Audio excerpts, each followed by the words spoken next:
Unidad no significaba uniformidad, ¿sí?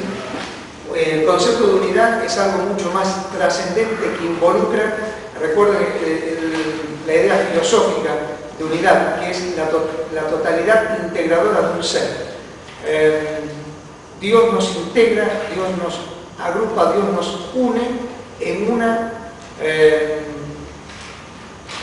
comunidad, en un conjunto de vidas a quien Él da una identificación especial, una unión especial, condiciones especiales que se llama la Iglesia, ¿sí? Recuerden que siempre para la Biblia hay tres grupos o tres clases de personas, o tres pueblos, mejor dicho: Israel, la Iglesia y los gentiles o el mundo. Y existen dos clases de personas: los que son salvos y los que no lo son. Juan dice en su primera carta, capítulo 5, este es el testimonio que Dios nos ha dado vida y esta vida está en su Hijo. El que tiene al Hijo tiene la vida. El que no tiene al Hijo de Dios no tiene la vida. Juan 11 y 12. 5, 11 y 12. ¿Por qué decimos esto? Porque la mayoría de las personas interpreta que la vida es una cuestión de carácter físico, biológico. Y cuando Dios habla de vida, Dios se está refiriendo a una clase de vida superior, que es la vida de Dios mismo. Por eso Juan 17:3 dice: esta es la verdadera vida, la vida eterna. ¿Qué cosa? Que te conozcan a ti, el único Dios verdadero, y a Jesucristo, a quien has enviado. Los que forman parte de la unidad de la Iglesia son quienes han sido salvos, quienes han sido bautizados, una condición sine qua non, porque el Señor la dejó tremendamente explícita: salvos, bautizados, integrantes del pueblo de Dios, participantes del pueblo de Dios.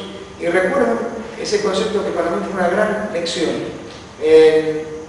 La Biblia le da el Nuevo Testamento le da una trascendencia fenomenal al concepto de iglesia local. ¿Se acuerdan que aparecía el concepto de iglesia 114 veces? De esas 114, 110 se refiere a la iglesia local. Así que Dios le da una importancia tremenda. Por eso habla, ustedes lo tienen ahí en las últimas hojitas del concepto de unidad de la iglesia.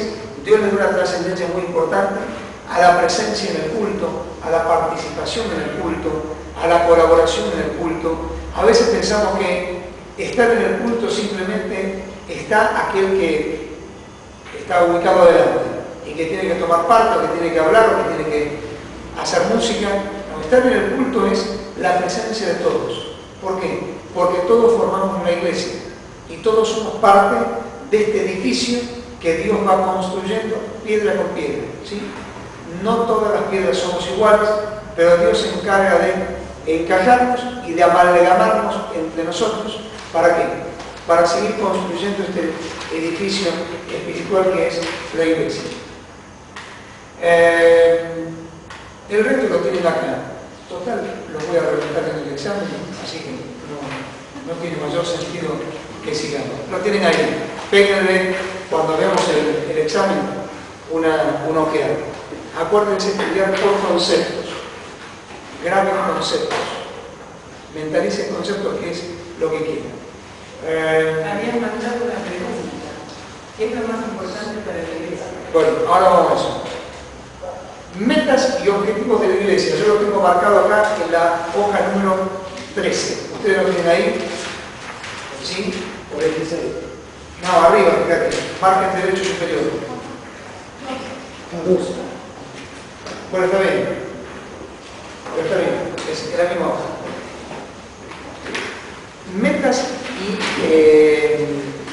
objetivos de la iglesia. ¿Cuál es el objetivo que persigue la iglesia? Acá, agarrar de cada línea porque los quiero escuchar.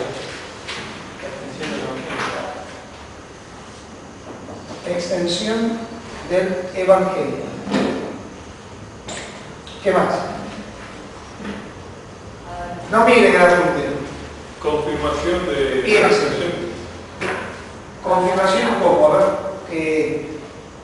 una frase más para la mente de mojito mía.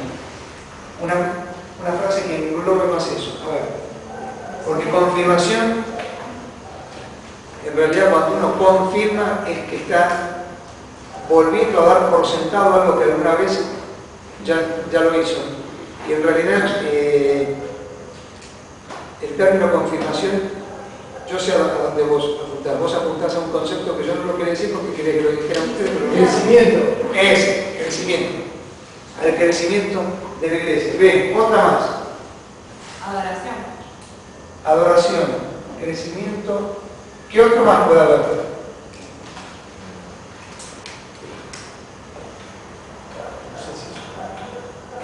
No, digo, estaba pensando en voz alta, digo, no sé si es una regla. Por ejemplo, el apóstol Pablo dice que la iglesia tiene que mantenerse pura como una novia. Entonces digo, a lo mejor hay que mantenerse pura como una novia. Santidad. Esto quería decir. Bueno, está bien, todo eso vale, pero déjenme decirles algo.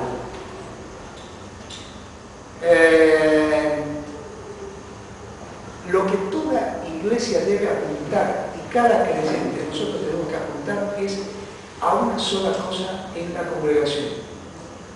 No hablamos casi nunca de esto, pero es el motor de la congregación. Si no tenemos esto, tenemos el motor pinchado, la iglesia no puede avanzar nunca. ¿Qué es el concepto de salud de la iglesia? ¿Por qué? Porque siempre decimos, hay que tener crecimiento en la iglesia. Y sí, es verdad. Pero en un organismo sano, el crecimiento es consecuencia de la salud. Yo no puedo crecer si no tengo salud. Ahora, si tengo salud, inexorablemente voy a crecer. ¿Me expliqué, no? Esto es fundamental porque la mayoría de nosotros le damos bastante poca bolilla y vos, yo, cada uno, somos el termómetro que mide la iglesia, que mide la salud espiritual de la iglesia. Un gran predicador inglés que se llamó Jorge Campbell Morgan terminaba un capítulo de uno de sus libros y decía, usando una frase que él había tomado de alguien anónimo del 1500 y pico, ¿qué clase de iglesia sería la mía si todos los creyentes fueran como yo? Lo vuelvo a decir otra vez. Preguntarte, ¿qué clase de iglesia sería la mía si todos los creyentes fueran como yo? ¿Por qué este concepto de salud es importante? Porque nosotros nos empecinamos en la extensión del Evangelio, y es correcto, pero la extensión del Evangelio que apunta al crecimiento, a uno de los crecimientos de la iglesia. Ustedes saben que la iglesia tiene dos crecimientos. Uno es en la salvación de almas y otro es en el crecimiento espiritual de los creyentes, ¿sí? Al que primero hay que